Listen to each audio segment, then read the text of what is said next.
Do this. All right, we are live somewhere else. Um,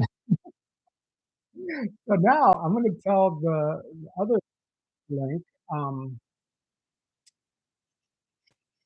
we are live. And nobody knows that because nobody has. But we are definitely live. How do I now? I see the link for the other live. Um, can you? How do I do this? Um, yeah, if I could give you a chat because for some reason I can't see it. Where is the chat here? Okay, I'm gonna put a link in the chat. Can you put that in the other link? Yeah, I just put it in the public chat here. You see it? All right. So why can't I see this?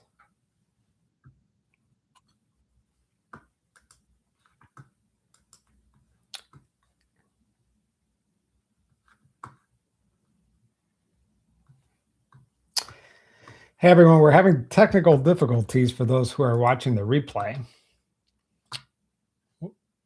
Let's see.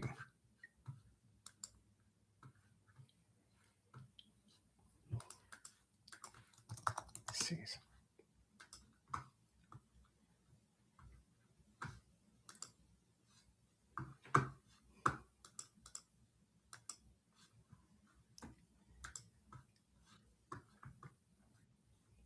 All right, I could see the chat now. Sorry, I just couldn't.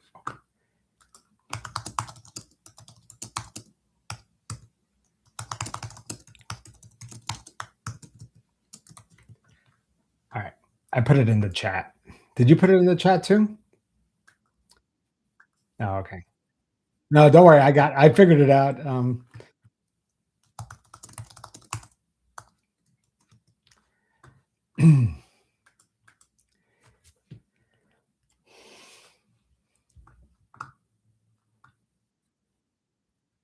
Yeah, yeah. Oh, and do you have the link though, right?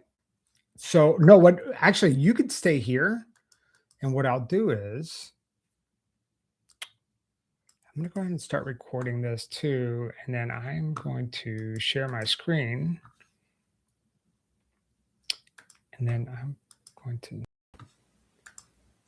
do that. No, because now we're seeing two screens. Oh no.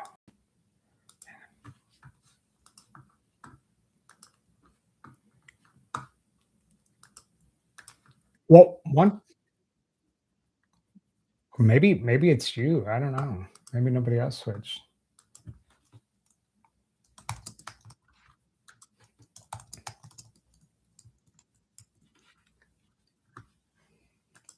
So if I oh no, it's the same one. Shit. Um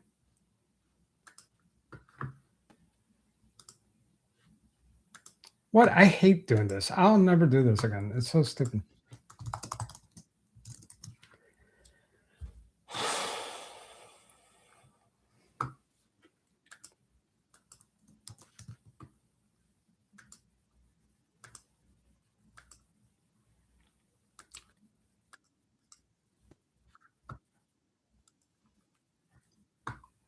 I thought this was gonna work too. Oh, yeah. You might need to close it because you're getting feedback. Let's see.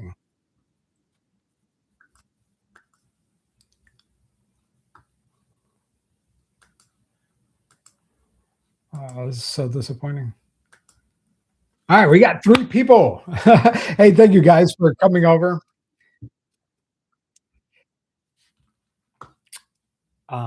Hang on 1 second. Let's just wait for everybody to get in. Okay. We're seeing.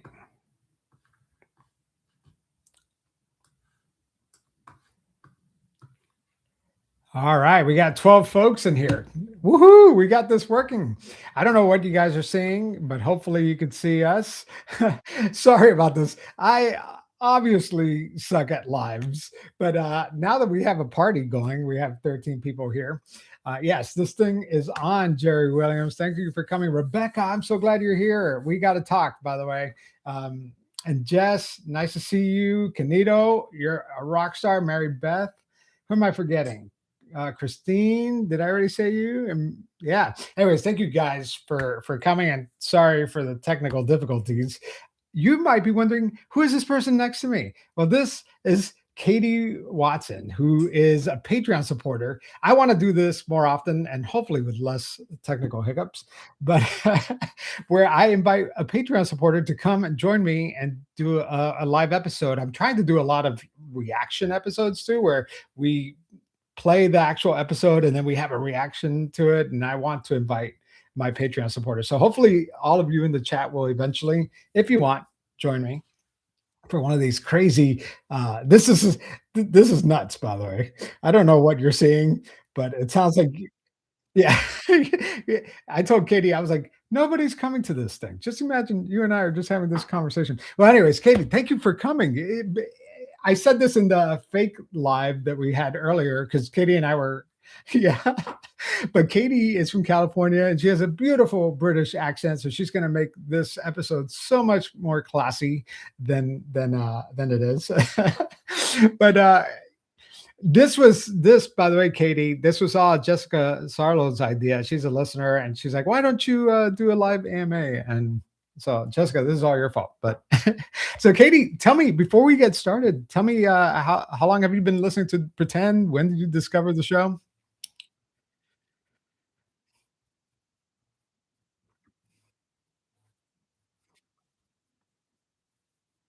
Oh yeah.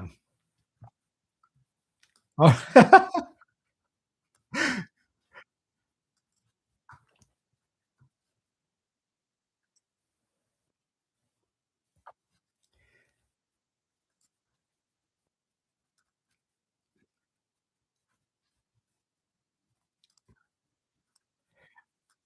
Yeah.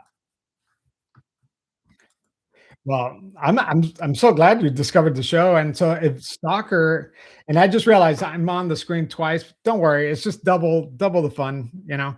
But if you've been listening to the Stalker, that's been a few years now. It's such a standout story that like people still ask me about that all the time. I get like the same stories. People ask me the same questions. But what's cool about this AMA is that I went on social media and on Patreon and I asked, "Oh, you can't hear Katie. Oh no. Oh, that's not a good thing. Hold on, let's try to fix that." Um, Hang on, guys. You got to hear Katie. Oh, I know why you can't hear Katie. Um, let's see. Hang on, guys. This is awesome. Super professional. All right. How about now? Katie, tell us something. They want to hear your voice. Hi, Javier and I were wearing the same shirt earlier. We were. Can you guys hear Katie? Look, I had to take my shirt off because she thought that we looked too much alike. We look like twins. So Katie, you know, I'd take the shirt off my back for you. So, all right. So the reason why we're here is because you're going to ask me a bunch of questions that you have, but then also that we pulled from social media, from Patreon. Listeners were asking questions. A lot of them are really, really good questions. So ask away. Okay. Can people definitely hear me? Because otherwise they won't hear the question. It sounds like it sounds like they could hear you. Okay, so the first question, I'll just go for it. It's from user Never Have I Had the Urge. Hey Javier, how do you know when a story is really about something deeper and not just an interesting event? That's actually a really good question because half the time I'm working on a story, I don't know if it's a viable story. You know, I always tell people it's like a fishing expedition. So I'm casting a lot of nets or like a lot of lines, right? And I never know which story is going to bite. And I'll just give you an example. My wife and I were at a comedy show last night.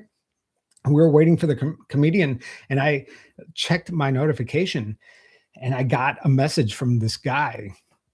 And he's like, "Sure, I'll talk to you." And I'm like, who the heck is this guy? And so I messaged this guy months ago, and now he's responding, and I'm like, what story was that? And so I'm constantly looking for stories.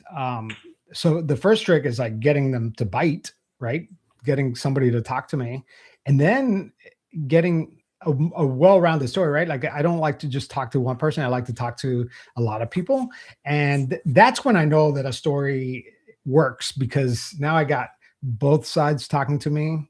And I feel very uncomfortable anytime I approach a story with only one side, because yeah, I just feel like it's gonna blow up in my face, you know? Yeah, well, I think that's what a lot of the listeners really appreciate about your approach, is that you do.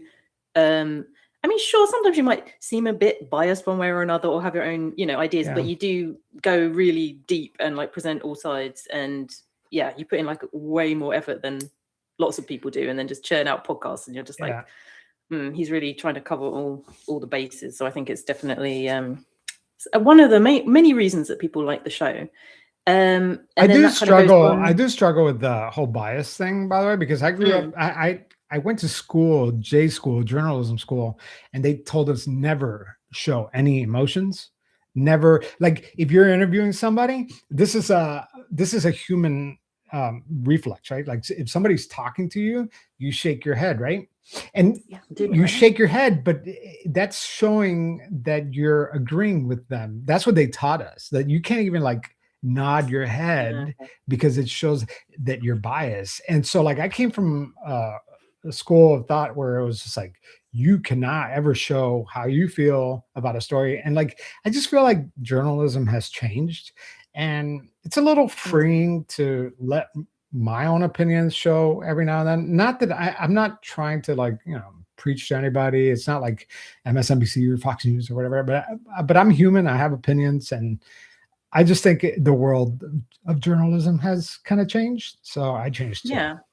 But also just like the whole podcast, just the way podcasts are now. And, you can make them and update them with new information almost as soon as you get it. Yeah. So, I mean, and there's been examples where you've kind of said something and then you found out later more information or whatever. And then you're just like, hey, here's an update, blah, blah, blah. So, yeah, and also people are listening to podcasts not just for kind of investigations, unbiased, just the facts. You want to be entertained as well. So I think having a host with, a bit more of a personal opinion sometimes is quite refreshing. But yeah, I was going to go on to a question from Rhodes, which was, how do you get people to talk to you, and how do you build that trust? Yeah, that's a tricky one. I wish I knew the answer to that question. I think it's a real case-by-case basis. You try, when you approach somebody, like right now, I'm doing a story, my next series that comes out next week. It's about psychics, and we did these undercover stings with some of my Patreon supporters. Rebecca, which I know you're watching, Rebecca was part of the sting. And so I felt like I couldn't do the story without talking with the psychics, right? And spoiler alert, as of this moment, I have not successfully spoken to the psychic. So this is just I thought you were going to say spoiler alert. Yeah. They're not real. But no, I'm just saying, like, well, that too. But no, but what I wanted to say was that I have not spoken with a psychic. So that's proof that I can't reach everyone, right? Like I can't always with 100% success rate, right, get who I want to talk to. But as I approach the psychic, I have to ask myself, what would make the psychic want to talk to me? Right. And there's different approaches, right? So you could say, hey, listen, I'm running the story anyway, so it might benefit you to get your side of the story out. Or I could say, hey, there's nothing wrong with being a psychic. You're not, people are paying you. They're willingly participating in this, like I have to like come down to their level and make it seem acceptable for them to want to talk to me. And I'm just using the psychic as an example because that's just like the most recent example. But I was on a call, and you'll hear this in this new series where I did a cold call to one of the psychic's assistant, and you get to hear the psychic's assistant. In fact, you get to hear the whole process of me going from they were like really alarmed that I called, right? Very like cautious about what they were saying, to the point where I could break them down, and we were chit-chatting towards the end of the call, right? And so like if I could get that person to talk to me and we just engage like real people, and I let them let their guard down, then my success rate of getting them to talk to me on the record goes up. Well, hopefully that psychic's assistant still has their job after. Yeah. Be so free with you. So Kristen Lloyd asked, what spiked your interest in these types of stories? Or was it a personal scammer story, maybe? Well, this is a story that I say a lot, so I don't really want to rehash the whole thing, but I have no fascination with con artists. Like, this is not something that I ever really thought about before this podcast. The whole concept of the show came from my cousin when I was starting the podcast. He was getting ready to go to federal prison, and I knew that he had gotten into a lot of trouble, but I didn't know why. And so I asked him, I said, hey, what got you into this mess? And he told me the whole thing, from car insurance fraud all the way to medical fraud. And it was just, it left me like with my jaw on the floor. So I was like, yeah, that's what the show is about. But I have learned that I have a very low tolerance for people who lie. I really, really don't like liars. Like, it really bugs me. I remember we once had a contractor coming to the house to do some work on the house, and he would just lie all the time. Like, he showed me his work. Like, we were renovating the bathroom, and he was showing me like pictures of his work. And one of the bathtubs, I was looking at it, was beautiful. It had like a picture window in the background with mountains, and the bathtub was like this beautiful egg. And I'm like, where's the plumbing?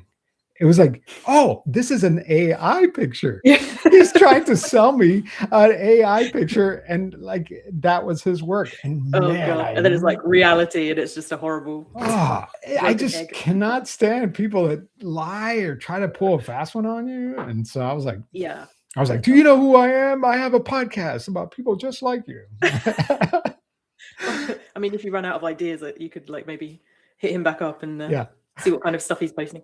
Well, that goes into a question from Sydney Linney, which was, how did the podcast change your relationship with your cousin, and how's his life been after prison? Oh, I love this question because, I do have a good relationship with my cousin. He's, I just saw him recently, actually in November. I went down to Miami, and he's doing fine as far as I could tell, in terms of, he's had some health problems, but in terms of criminal behavior, as far as I know, he's left that part of him behind him, and he's become an entrepreneur. He has his own business and has become pretty successful. So I really love that, right? Like, and that's part of the mission of the show, is to show that people could make mistakes, people could commit crimes, but we have to allow people room to change, to grow, to improve their lives, and I don't think that we talk about that a lot as a society.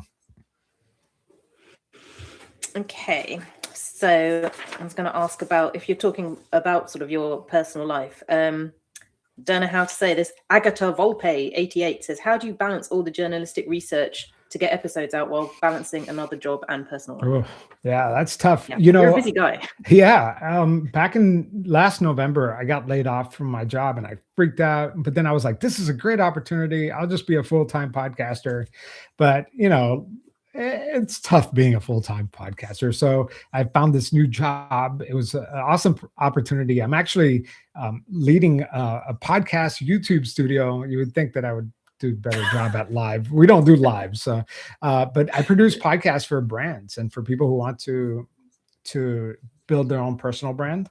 And so that's kind of fun. So like, I couldn't pass up that opportunity. So I do have a full-time job, and I have the podcast. And so I'm constantly working. I work all day, all night, all weekends. I mean, it's exhausting, but I always tell people that it's a little bit more fun than it is work, And so that's what kind of keeps me going. So you actually want to do it rather than being like, oh. Yeah.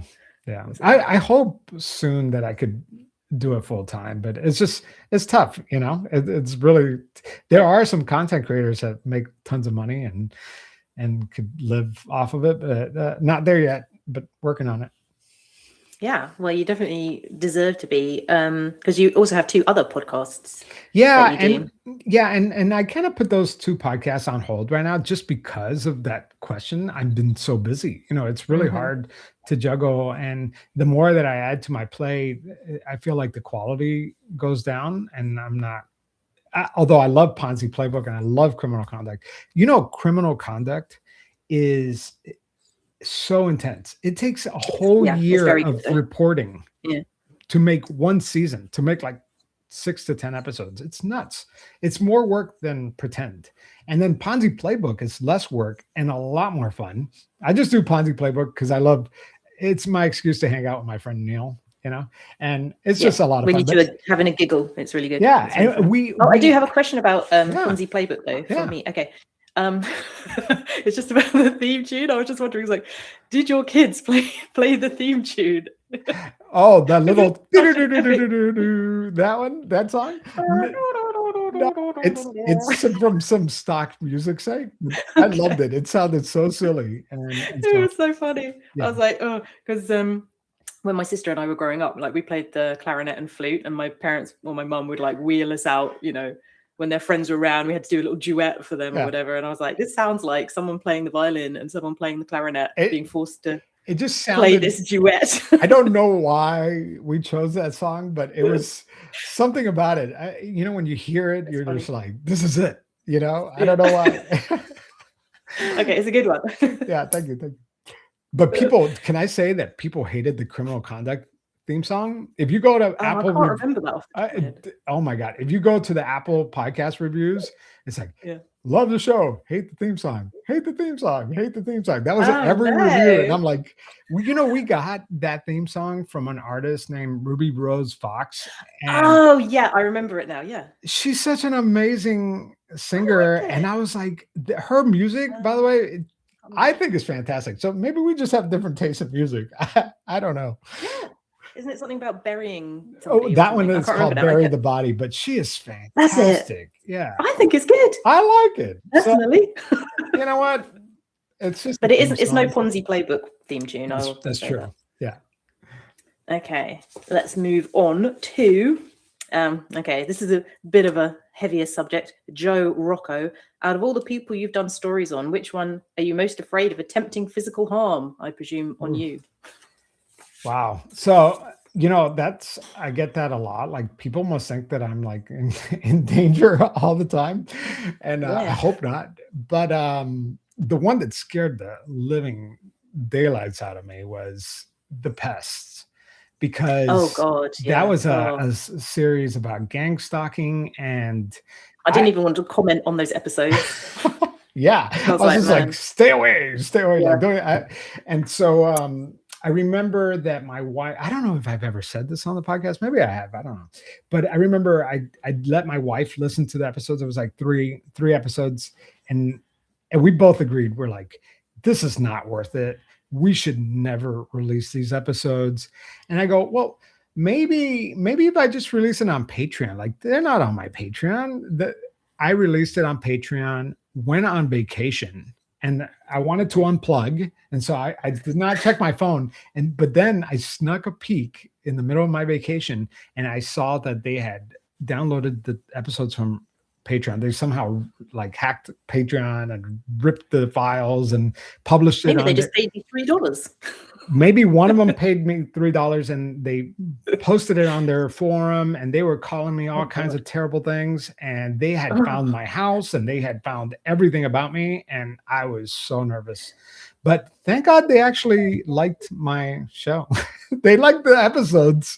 So well, that's the thing. Yeah. That's your like balanced approach. Yeah. Because they came across as like, oh, hey, yeah, that dude just won't let it go kind of thing. Like, that was one of the stories where there was no likable characters. There was nobody to root for in that series. And, I think that was a good lesson to when I approach a story, I think you have to be able to root for somebody, right? And in that case, it annoyed people because they're like, both sides are terrible, Yeah.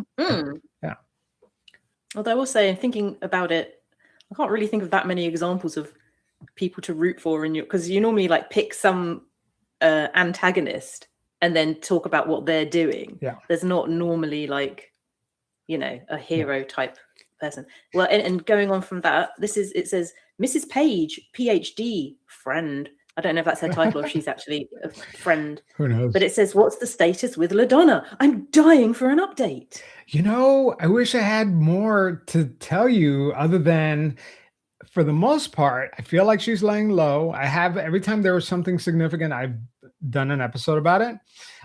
There are some things, actually, now that I think about it. LaDonna, I'm not accusing you, LaDonna, but I highly suspect that you're the one that signed me up for all those daily Bible verses, and also gay bears, which I learned that bears, did you know that's a subset of the gay community? Yeah, I get their magazine now. I get all kinds of stuff on a daily basis. And it's just your way of saying that you're thinking of me. And I appreciate that. So daily bears and daily Bible verses. Yeah, it's just crazy. I said unsubscribe, but she does this. I mean, I'm not saying you do this, LaDonna, but other people who have had interactions with you also receive emails, unwanted emails. But they made it sound a lot worse than you make it sound funny. But theirs were a bit more. Exactly. And this kind of stuff doesn't bother Bible bears. But actually, this, and I'll tell you guys this, and I hesitate to say this because anytime I talk about these people, it just like gives them attention, and then they like do something else. So, but it is so funny because you know that David McClam, he's one of LaDonna's surrogates. Oh my God. He had a whole podcast devoted to reacting to my podcast. And even after my podcast was done, this man continued to do his podcast. And he said that he released the final episode. And so, of course, I'm like, okay. Most of the time, I just read the transcripts. But he said that he wrote a country AI song. He used an AI tool to create a country, not a country song, a country album, multiple songs about the whole like Who's Afraid of LaDonna Humphrey series. And it was so bad. Like I hate, like now you guys are gonna go check it out or give them downloads. It is so bad. Oh man. Yeah. And then LaDonna, like one other thing with LaDonna is that she's still running a lot of Facebook groups, you know, about different cases. So she's still out there trying to get, you know, involved in a bunch of cases, but nothing newsworthy. It sounds like everything's like cool for right now. Yeah. Okay. Yeah. The Easter's coming up again, you know. Yeah. Have another Easter party thing. Those Easter egg hunts, just stay away from the dog part. Oh yeah. picking up the wrong little chocolates. Avoid the brown Easter eggs. Yeah. Okay, this is from Matt's Collectibles, and I saw this one on Instagram. He actually asked it 3 times, but it's the same question. He said, "Have you heard anything from Frank Abagnale, who he called Frank Abigail, but I presume Frank Abagnale? He meant Frank Abagnale about the series we did on him. Yeah. So have you heard anything back from him? Yeah. So actually, no, I never heard from Frank Abagnale other than that one email that I sent him that his people replied, and then that one time that I met him in person that I did that ambush interview. Other than that, I've never heard directly from him. He was speaking at the same event that I was invited to speak at, and then he had a scheduling conflict. So mysteriously couldn't make it anymore. But that's it. Yeah, no, I haven't heard from old Frank in a while. I know that he's done a couple speeches here and there, but it has significantly dropped. His live speaking gigs have significantly dropped since the series came out. And I'm still waiting for somebody to do the sequel to Catch Me If You Can, because that would be a really cool movie. What, with the actual real story? Yeah, with the real story. Yeah. Like all meta. I don't know. Oh, I'm just trying to think how that would work. But I also, because I write for a YouTuber who has various channels on YouTube, and I actually contacted you. I don't know if you remember, it was me, because I write for a channel called Decoding the Unknown, and I really wanted to also cover because when I heard the story, I was just like, oh my god, how do people not know this? And I was like, can I do this story? I hope you don't think I'm just ripping you off. And you're like, no, this story is like public domain kind of thing.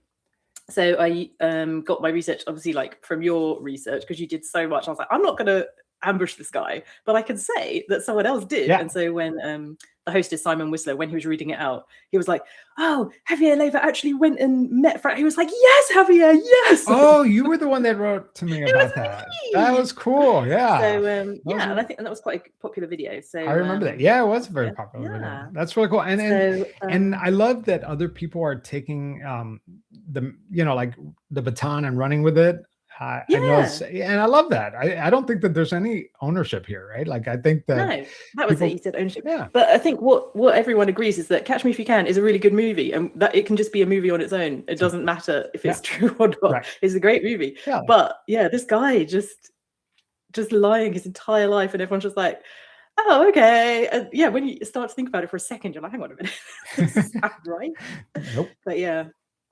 Okay, so we can go on now to one from Eklin. I don't know if that's how you say it, but anyway, she says, or they say, after covering so many scam stories, what's one red flag that you now notice instantly that you totally used to miss before you started this work? Has working on these stories changed the way you think about trust in your own life at all? All right. So I don't know about a red flag. I have become a little bit more cynical. Like I question things a lot more now. So like, especially if somebody is overly generous or something like that, like I always like, that's a red flag. But I don't want to sound that cynical. I have not lost my faith in humanity. In fact, I don't know if you know this from my podcast, and I think that this is what makes me really successful, is that I am so gullible. I believe everything. I do as well. I'll just believe it until I read the next thing. And then I'm like, oh yeah. Somebody told me about a left-handed hammer once, and I totally believed them. And so I haven't lost that side of me, which I don't know if it's a good thing or not, but I think that's what makes me curious, because then I'm gullible, so I listen to whatever the story that somebody's telling me, but then I go back and check, So I'm not gullible, I'm just dumb, I'm gullible and verify. And verify. It is. That's right. Well, when you did the telepathy tapes, I think that was a really good example. That was I mean, that kind of thing is so interesting, because you like present the telepathy thing and you're like, okay. And also in an audio format, it was kind of a bit hard to wrap your head around exactly what was happening. But you're like, wow, okay, this seems really interesting. And how is this happening? And then when you actually explain what's going on with the kids and the parents, whether subconsciously or or consciously, you're like, oh, okay, this is obviously not what we originally thought. But yeah, you kind of want to believe it at the beginning, because you're just like, wow, this is like such a breakthrough if it's real. Well, you want to believe, and I could still watch those videos and be in awe, and I'm like, how is that possible? But it's like a magic trick, right? Because I've seen magic tricks before. I've seen women getting sawed in half, and I know that they didn't get sawed in half, but it appears real. And when something, like that, I don't know, have you seen this Oz Perlman, this like mentalist that he's going around all the talk shows now, like reading people's, he does telepathy, or like, but he's a mentalist, right? So he's telling you that he doesn't really have powers, but he could, like, he guessed Joe Rogan's ATM PIN code, and he does all these things, and it just seems impossible that somebody could do that. But it's a trick. And I think that what the telepathy tapes didn't put out there was that, hey, this is not like ironclad. Like, there are other ways to explain this phenomenon. And so like, I felt like I called it the telepathy tapes B-side, because I felt like there were so biased on one side. I wanted to overcorrect and like be biased on the other side. So I don't know. I mean, it was a good series, and I enjoyed listening to it. But yeah, it was a really good one. I was I was going to go back and look at. I can't remember who it was now. Who was that guy with like that box that he could detect Oh, dead with remains and stuff? the It was just like some yeah, box that he was going around saying that they could the gizmo. detect. What was it? What was it DNA called? remains or something. Yeah, I know. You're like, what?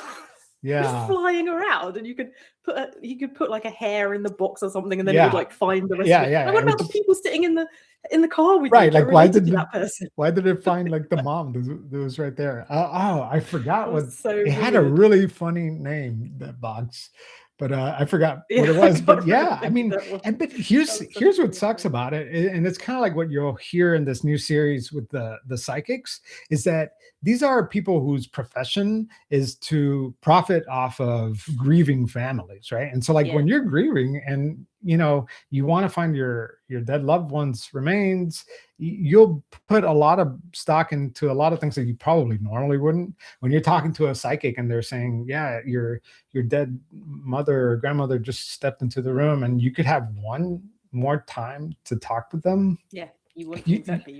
You want to believe it. Yeah. Okay, so Erin McCulley, fine art. Oh, also friend. She said your stories deal with manipulation and obfuscation as a core feature. So how or when are you satisfied that you know what the truth is? I guess you'd never know. I always wonder about this too, okay? Because I have, not only am I gullible, but I also have terrible memory.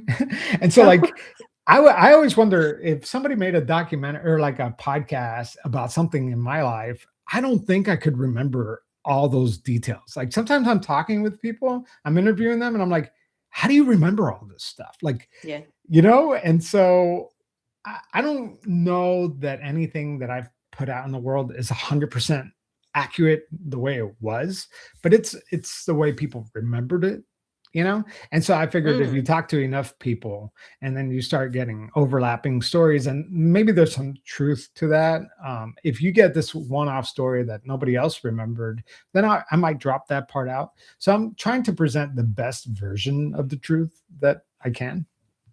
And also, I mean, this format, this is the same with a lot of other podcasts as well, especially like true crime ones. You don't necessarily get, you're not the investigator in the case. You're just kind of presenting the case, and you can make up your own. You're not going to be the one that solves an unsolved thing necessarily. Yeah. So people aren't necessarily, So yeah, everyone's there to just hear about the story, and then you can go and find out more about it if you want to or whatever. But yeah, so in some ways it doesn't necessarily matter what the truth is, because you're not saying this, you're not calling someone out in particular or whatever. Yeah. So, and then I'm also like using public records to corroborate certain things. So like if you pull up a police report that was written at the time, like The Stalker is a great example of that, because a lot of the stories were Tanya and Rick telling me what happened, but then I could pull a police record. And so I also have not just the detective, but whoever the officer was that responded at the scene,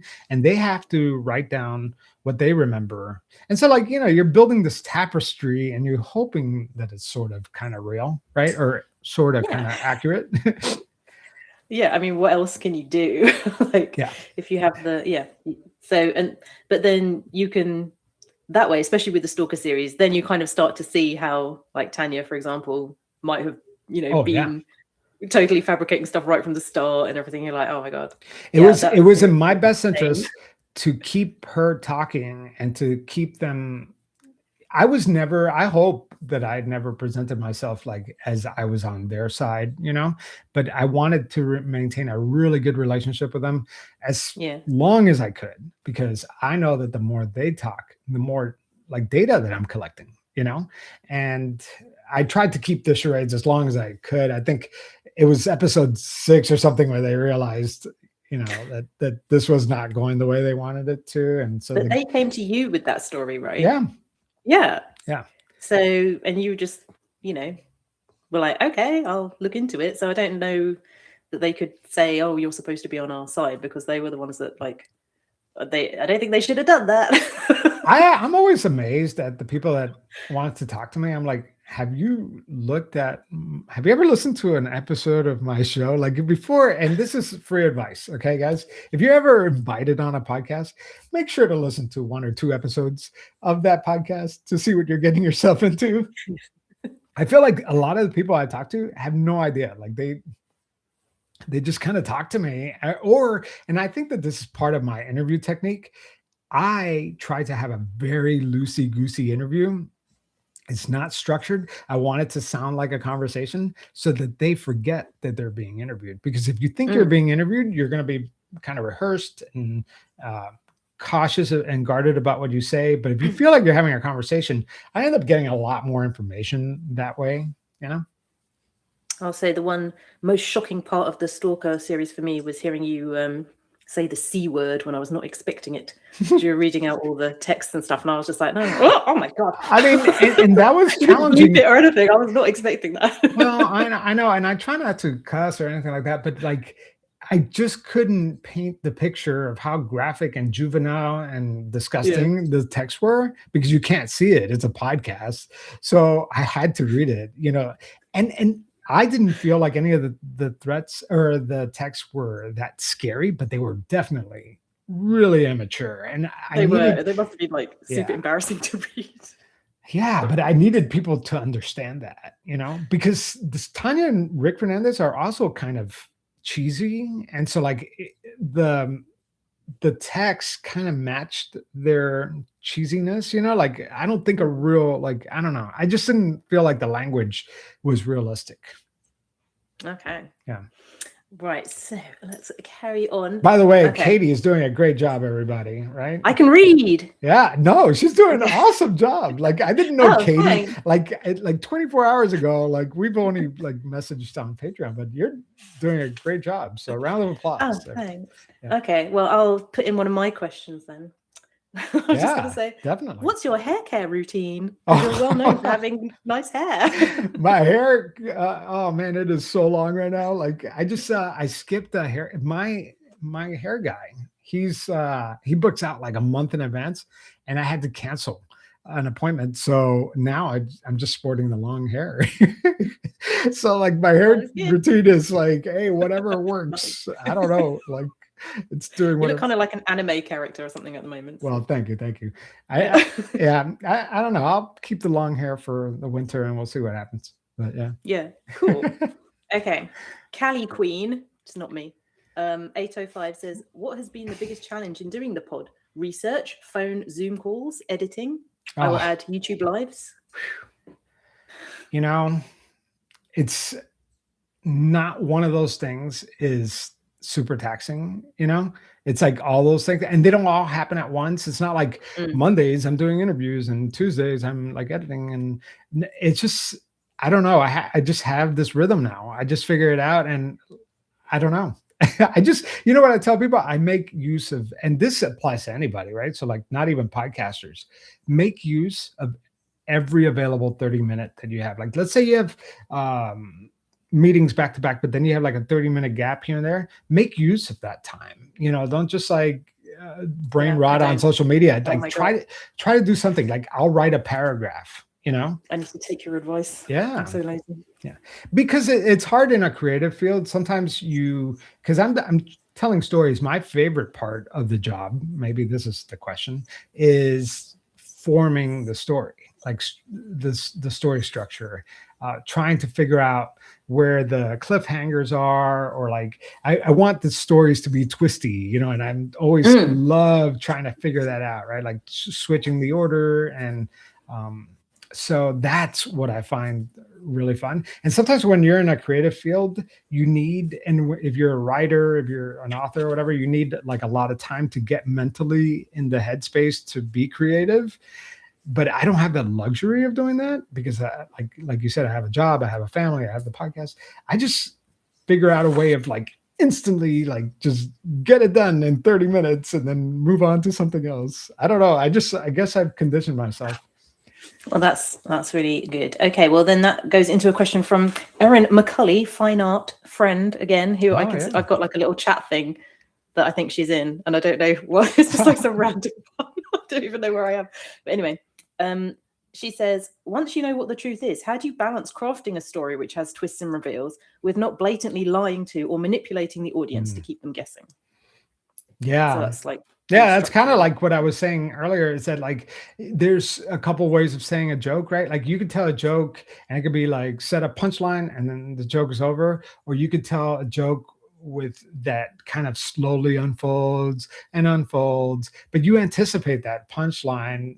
I feel like that's what I'm doing. And so like I just think it would be really boring if you knew the end from the get-go, like I remember in Criminal Conduct, because Criminal Conduct is a great example of this. And I actually had taught a class earlier this year for podcasters that want to do true crime stories about how to structure a series, right? Because it's different. Like when you structure an episode, you have to create a plot within that episode, or maybe 2 episodes, you got to create a plot, but for like 10 episodes, you have to make sure each episode has a plot, but then you have to make sure the whole season, that arc, builds to something, because how many of you in chat have you listened to a really great true crime podcast and then towards the end it just kind of fizzles, and I'd never want that, right? Like, so I want to make sure that it actually builds as it's going on. And so I remember with season 1 of Criminal Conduct, we got a 911 call that to me was like the bombshell. It was, we never said that we think that the Eli's son was responsible for Eli's murder, but that phone call was so revealing. And so that we intentionally left that 911 call to the very end. Because I just think that if you heard that at the beginning, you wouldn't care about any of the rest of the story. Like you said earlier, I think it has to be entertaining, but also in order to hear the details of the story, you can't know how it ends. I don't know. Yeah, that one was an interesting story because I guess it was because he was a minor. You did not say it, but in what you didn't say, it was quite clear where it was pointing. Yeah. And I was just like, man, that's. I would love to do a follow-up to that season, by the way, because I feel like I just didn't get the answers that I wanted. And by the way, in chat, people are talking about the olive lady, the Maury Povich olive lady. I love that made it into chat, that's an episode that you guys enjoyed. I enjoyed it too, because it was just so silly. But that just proves that you don't need this crazy dramatic story to tell something. I can't remember that one. What was that one? That was the lady from the Maury Povich show where there was a jar. She was afraid of olives. Oh yeah.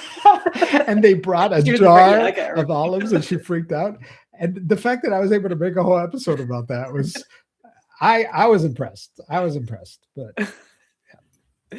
Okay. So Sophie Robbo says, what have you had to do differently, e.g. practically, legally, etc., as your podcast investigations have moved into territory where you've been at risk of lawsuits or defamation or general chaos online that must surely feel threatening at times? Has it made you more wary or cautious of what you cover, or more bold or determined? Thanks, Soph from Sid, Australia. Yeah. Well, I mean, I think that every time I press publish, just the nature of my show, because I'm not doing shows about solved cases, like that would be so much easier, right? And less risky if I just told you a story of a case from like 10 years ago or something like that, that we know who the killer was or whatever. And that would be so much easier. I'm doing stories about things that are typically things that are happening still, right? And so like sometimes the goal of my show is to uncover something new. And then now we're getting into like really risky legal territory, right? Because I don't know, these are real people that are really concerned about their own reputation. But I always make sure that I have like my own standards, and I think this should be for any journalist, but I have to make sure that if I'm reporting on somebody, it's something of public interest, right? Like, so LaDonna is a great example of like somebody who wants to be a celebrity, but then all of a sudden you criticize her and she's like, oh, I'm like, hey, once you are trying to put yourself out in the public eye, you're held by different standards. So I make sure that I'm usually talking about somebody with public interest. And then also like, it just comes with the territory, right? Like you could sue a ham sandwich, they say, like that's the saying, right? Like I could get sued about anything. And at the end of the day, I know that my reporting is solid, you know, but it's like the question is, do you want to sit through, the legal process and pay all those legal bills to prove that you were right? So at the end of the day, a lawsuit only matters. It's like whoever has the most money, right? But that's what insurance is for and all that. So Journalist insurance. I was going to say, LaDonna will set the bears on you. yeah. Yeah. The bears. Yeah, watch out for the bears.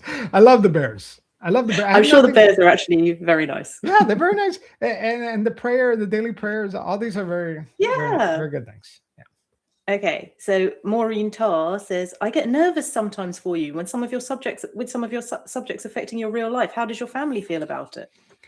Yeah, I'm pretty sure my wife probably wishes she would have married like an accountant or somebody with like a really boring job, But she met me as a journalist, and like I think she understands, even though this is like a very different world that what she was used to. So she understands this. The kids, they don't even think it's cool. Like they're just like whatever, Yeah. But Dad, you're doing that podcast. Yeah. And I just try to keep it, honestly, I try to keep it out of my personal life because I have like these two worlds, But in terms of, I've become way more private because of the podcast.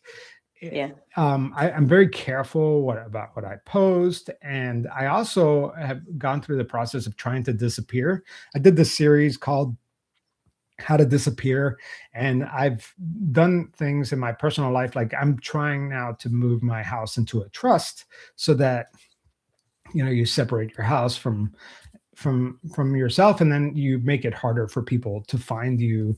And I'm also like, I've taken a lot of steps to protect my privacy. And I think that's a byproduct of this show for sure. Yeah. Okay. It's a lot of weirdos. I've got a question from So Darn Clumsy. And they say, how do you maintain neutrality or a sense of rapport with a person when it's revealed that they're an absolute dog? What I love about Pretend is that you don't give away too early how things will shake out. Well, I try not to be too judgmental when I'm talking to these people, because nobody wants to be talked down to, so I just try my very best. And I'm not like this in my real life. I'm very judgmental in my real life, but like on the show, I'm trying not to judge you. I've interviewed a serial killer on Criminal Conduct, and that was really tough because I knew the crimes that this guy committed, and I tried to have a civil conversation with him, and that was really, really tough. And I just feel like if I'm not judgmental, people will tell me more, I think, yeah. And that's really hard, but I feel like that's some sort of special skill that I have, because people always mention that, like, how do you do that? I'm like, I don't know. I could turn off my judgment off, All right. Red Hot Dawn says, what would be the top 3 stories or topics you would love to do a long form full season series on?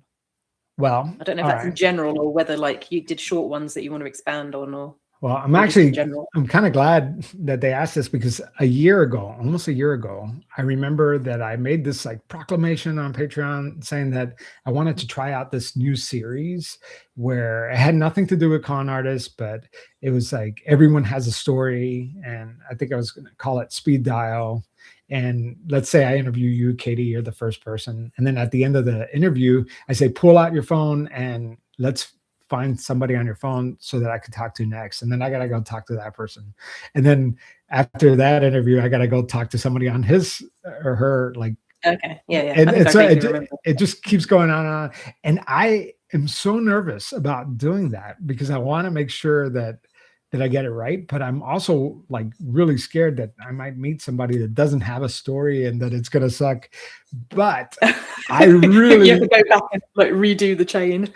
Yeah. But I really want to do this. I'm making a lot of excuses. And now I realize that a year went by and I haven't done it, and I need to do it. So hold me accountable, Okay, in your 30-minute breaks, you can just like phone a random stranger and I'll tell you a story. But I just, one of those things, if you did that with me and I'd be like, oh, blah, blah, blah. And then afterwards I'll be like, oh, damn, I should have talked about something else. Right. But never mind. Okay. Bella Parrot 16 says, what's on the horizon for 2026? Any exciting upcoming projects? Well, I told you about the psychic one. So that's going to be the first 3 series. And then I started last year a series called The State of Corruption, where I go to, I see different states and how the state government is corrupt in certain cases. And my next state is the state where I live, North Carolina, because we have tons of local corruption and it's really hard to choose. But yeah, I look out for that one. And then I have a real bonkers story, like crazy story coming up with a caught on camera confessional, which was, when I heard it, I was like, wow. And it is a very twisty story. So I don't want to give it away, but just wait. Okay, well, that sounds interesting. Yep. Okay, hang on. I'm just looking for something else now. So we'll say we've come to the end of the page. We've asked all the questions on the paper. Good. We're almost so if there's any that have come, because I can't see the chat. Although I do have 2 questions myself. Yeah, go for it. All right. What was the last movie you saw in a movie theater? Oh, in a movie theater. I know that I just finished watching one battle after another, but that was in my living room.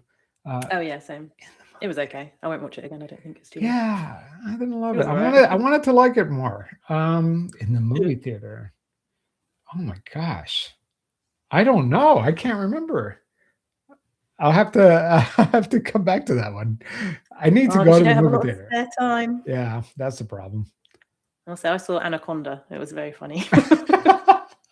The new one, not the one from like 30 years ago. Right. The one with Jack Black. That sounds cool. Yeah, it was really funny. Yeah, I did see Superman, but I've seen movies since then. I'm just reacting to the chat. Yeah. Okay, I found another question from H Quist. What are your pet peeves when listening to a podcast? I guess someone else's podcast. Too much. Not entertaining enough. Like people are like either take themselves too seriously or they just talk too much. I like listening to interviews. I'm like, let the people tell the story, you know, like I know I have narration, but I try to keep the narration to a minimum, right? The only time you hear my narration is because I could say it quicker than the subject could, but I would rather listen to people talk. I don't like chatty podcasts either, like people talking the whole time about what they had for breakfast and like, you know, I don't like that kind of stuff. But yeah. I mean, for me, it's like, if it's boring, I'm out. I'm like, come on, you got to make it entertaining. Yeah. You haven't got time to waste. Yeah. Okay. This is from Natalie Vale. Which series of Pretend are you the most proud of? That's a good question. You know, I really do like the How to Disappear series. I mean, the Frank Abagnale one was, I think the Frank Abagnale one, definitely, probably because of the research. And I haven't done that to that scale again, because it was just like, I know more about this guy's life than I know about my own, you know, like I could like retrace, like, I can't remember right. And it was just so much fun working with Alan Logan, the author of, you know, that wrote the book about Frank Abagnale. And we just discovered, I was able to take like the stuff that he did to another level. Yeah. The Greatest Hoax. That's an awesome book. And you marked it up. Yeah, I feel like that one's a great podcast, but I recently listened to the How to Disappear series. And I was just like, wow, that was really good and very like informational. That's another thing that when you listen to a podcast, well, no, not even for me, but I'm like, if you listen to a podcast, and it doesn't have to be my podcast, you should walk away with learning something new, you know? And I was just like, wow, that one, I felt like people could walk away and they learned a lot from it, you know? And I just thought that was pretty cool. Yeah, although I don't know, that kind of stuff just gives me anxiety. I'm like, oh my God, I've got to do all this stuff. And then I just don't do anything. Yeah. Well, I just change my password every once in a while. Yeah. But yeah, I'm like, oh, there's too much to think about. It's too much. Yeah. But yeah, so I don't know. I try not to let that kind of thing like stress me out too much. Okay, I have another question. All right. Which of these fandom names is the least cringe? Okay. Friends of Pretend or Pretend Friends. Laver Lovers. Laver Cravers. Laver Cravers. Javier Heads. Get it? Airheads. Javier. Oh, yeah. Heads. You know that they used to call me that in college. Javier Head. Yeah. And sorry. I won't say that one again. And then in elementary school, some guy called me Javier Leva Lava Bubble Bath. So that one's pretty cringe. Oh, yeah. Okay. Yeah. Kind of on the same track. Or the last one was Great Pretenders. Ooh. There was one that was really cringy, and I already forgot. I repeated it, but it was Javier. Laver Lovers. Yeah, that one. Cravers. Yeah, those two. Definitely cringy. Yeah. Okay. Well, the question was which one was the least cringe. So sorry. None of them. Yeah. They were just ones that I thought of in like 5 minutes. That is so funny. Okay. Has anyone else asked any questions in the chat? Because as I say, I can't see it. So. Somebody, I think it was Rebecca, asked, how did I hear about LaDonna? Actually, that story came to me from another podcaster. Her name is Raven. And for some reason, she couldn't cover the story. That's so Raven. Yeah. And I did not believe the LaDonna story at first, just because it sounded so fake. Sometimes when it sounds too good to be true, it usually is too good to be true. But that one just checked out. And so I just ran with it. But yeah. And any news about documentaries was another question that Rebecca asked. This is like a personal ambition for me. I would love to start doing documentaries, and I would like to save some stories that instead of putting it on the podcast, like save it for a documentary. And I have made really good relationships with different production companies, and I would love to do documentaries again, because that was a lot of fun. Okay. Oh, I actually have thought of another question. I've seen you doing like various presentations, around the world. Were you in the UAE or Dubai? Yeah, or something in Dubai. Like How was that? Was that good? It was just crazy. Yeah. Did I tell people about this? I don't know, but it was crazy. I don't know, you posted a picture. I don't think I saw a private thing. I just thought it was really strange that I was invited to go to this hacker conference in Dubai, and I never had any intention of going to Dubai, but I was invited, and I'm like, why not? Let's go. Yeah. And so they wanted me to talk about the Frank Abagnale story. And I'm like, I asked my contacts several times. I said, because the audience was North Africa and the Middle East. And I wanted to know, first of all, is there going to be a language barrier? And second of all, do they even know who Frank Abagnale is, or Catch Me If You Can? And the woman that I was dealing with was like, don't worry, they know Catch Me If You Can. They love it. And I'm like, I'm never about to destroy that. Well, no. She wanted me to tell the real story. Yeah. And so I was like, okay, whatever. And so I get to Dubai, and I'm really nervous, right? Because now the night before the conference, I realized the culture shock. Everybody was like, all the Emiratis was dressed in their white gowns. And I'm like, I still don't know if they're going to know who I'm talking about. I'm like, how awkward would it be if I get up there for an hour and talk about this guy and nobody had heard of him? So I walk into the room, and sure enough, everyone in the room were Emiratis, dressed in the white gowns. And I'm like, I go up to the stage and I go, how many of you have listened or watched the movie Catch Me If You Can? And most of them raised their hands. And I'm like, okay, thank God. I was like, because otherwise this would be a very long conference. And they loved it. And I actually spoke 3 times, and it was a great conference. It was so surreal to be there. It doesn't seem like a real place, but yeah. I have my thoughts about Dubai too. I'm not a big fan of how they run things, but it was cool. It was cool. You weren't invited to the comedy. No, I was not invited. You were on safer ground. Yeah. I'm not crazy about that, but it was interesting to see it, to see it with my own eyes, because I don't think I would have ever gone there, otherwise. Okay, I have another question. Yeah. You obviously have like a really nice podcasting voice. Oh, But do by the you way, like I didn't hearing get your paid. own I voice? didn't get paid for the Dubai thing. So Oh, you didn't? no, Oh, they they just invited they you and you had to just pay yeah. for I your just own. wanted to make that clear that I did not Oh, get like wow. millions They and would like millions of dollars. Yeah, sorry. pay for you to go there. You went on your own No, dime. no, no, no. They paid for the flight, but that was it. Okay. That was it. I just I wanted was to like, put I wow. just wanted to put that out there that I did not make millions of dollars. But go on. Okay. Sorry, I didn't mean to interrupt you, Katie. Oh, I was just talking about your voice and how people love hearing your voice and everything. But do you like the sound of your own voice? Because I like Oh, talking, but then I probably won't watch this again because I hate the no, sound of well, my your own voice. voice is awesome. It's really nasally, and I'm just like, oh my god, that's not what I sound like when I talk. I think I sound like. So Right, anyway, right. Well, because what everybody relationship do else, you have with everybody talking? hates the sound of their voice. I never Mhm. loved my look and I never loved my voice. And that's because everybody, nobody likes looking at themselves on camera and all that. And I had the opportunity to be a reporter, in front of the camera for local news. And I just always wanted to be behind the scenes. And when I came up with this idea for the podcast, I wanted somebody else to voice it. But I was like, nobody's Okay. going to be available to voice it. I'm the one that's available. So I just had to suck it up.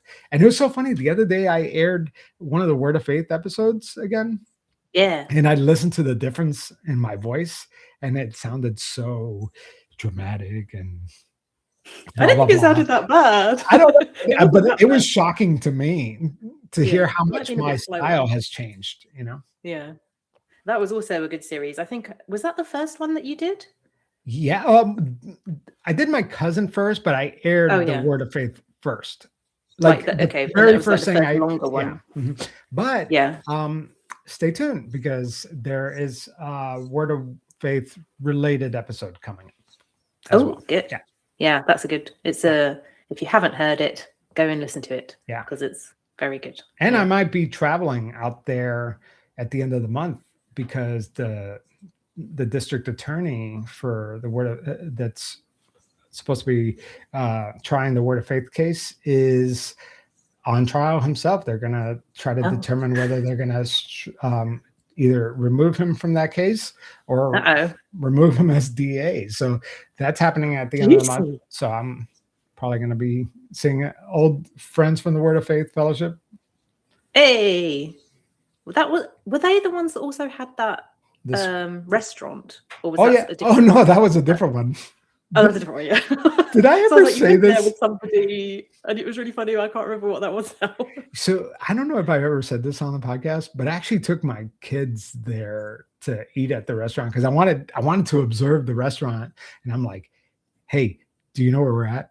And they're like, no. We're like, we're at a cult restaurant. And they love telling their friends that story. So my dad took me to Yeah. a cult restaurant. Nice. Yeah, I don't think my kids would care. It's like as long as they had like burgers, they would just Yeah. like not give a crap. They're like, okay, great. What's a cult? Yeah. But yeah. That was called the Okay, Yellow well- Deli, by the way. And who was that again? What was the Oh, I can't remember. I can't remember who the I can't remember. cult was. I might get it wrong if I say it. Yeah. Yeah. This, But I think you went with a friend, and I just remember because you were both like quite nervous about being there, and then it was yeah, just like a regular yeah. restaurant. It was just a and regular restaurant. Yeah.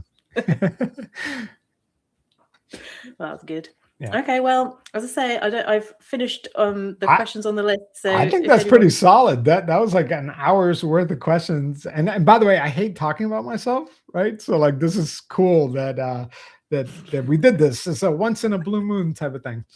And, Oh, in case anyone's wondering, why don't you tell them what that blue thing you're holding is? oh yeah, my toys. So for those of you who are watching the live, I broke my arm not too long ago. Here's the scar. Got a giant plate on broke my radius. And so I've been doing a lot of physical therapy and exercises. And so this is my finger stretching thing where this is the little donut thing where I like squeeze, but I love my toys now. I was showing Katie my toys before the slide. I didn't see that finger stretching one before. I don't. Think I didn't get to it. See that one the first time. So this is my my blue putty, which is kind of cool. That's fun. But then I graduated to the green putty, which the physical therapist says I never give away the green putty because it's a lot harder. So I just squeeze this all day, and I'm just trying to regain my strength. So I have a lot of mobility, but I still can't lift more than like 5 pounds. So I'm constantly, Oh, man. I'm Worth the constantly playing around with these toys. So I apologize for that. I've kind of forgot that that I do that now. I just do it out of habit. Yeah. But Katie, thank you so much. I think you rocked You're this thing. I know I reached out to you out of the blue and you were so kind to say yes to doing this, but I think you actually did an awesome job. So I'm so Oh, glad thanks. that I picked you. Can I just give a quick plug? Because my friend will. Right, Yeah, first of all, if she's of still course. here, I will say hi, Katrina. If you're still here, I don't know. But also, as I say, I write scripts for a YouTuber called Simon Whistler, and another writer for him is called Dave Page, who's Oh, also known as Blind Dave because he's blind and his name is Dave. He has a YouTube channel oh, nice. called Blind Dave, and I'm a guest on a semi-regular set of YouTube videos, and it's called Only in the UK. And I said I would mention it. Well, it's not particularly popular. Well, I said I would mention it. I'll So definitely it's include just- it. Include it Oh, in the thank you. show It's notes just, too. Yeah. a load of people. It's only tangentially related to the UK at this point. Yeah. But yeah, we just talk about whatever. Well, that's awesome, Katie. I think I struck out. So now you're a regular on 2 different shows. So you're always welcome to come back here. And thank you so much. And hopefully we can do this again with other Patreon supporters. And hopefully, if anybody's listening and knows how to do YouTube lives without screwing them up all the time, I would love your help. But I really thought it was going to work this time. I really did. I felt so confident, but Well, it did eventually. it worked. Yeah. We hacked it. I'm just sharing my screen. I'm on YouTube live and sharing my screen. And that's why you see me twice. But anyway, Katie, you did an awesome still in job. the Riverside studio. I don't even know what's happening. I don't know what's happening either. But thank you for everyone who hung around with the technical difficulties and also like was interacting in chat. It was so much fun. I feel like we're hanging out. It's kind of like when we do those Patreon episode drops. Those are like the highlight for me. Like watching it or listening to the episode with all my Patreon supporters. So I appreciate it. Thank you guys so much. And stay tuned because the new series, season 25, can you believe that? Season 25 begins next week. So stay tuned for that. Katie, I appreciate it. Thank you so much. Thank you for asking me. Yeah. All right. I'm going to end the stream now. Take care, guys. Okay. Bye. Katie, that was awesome.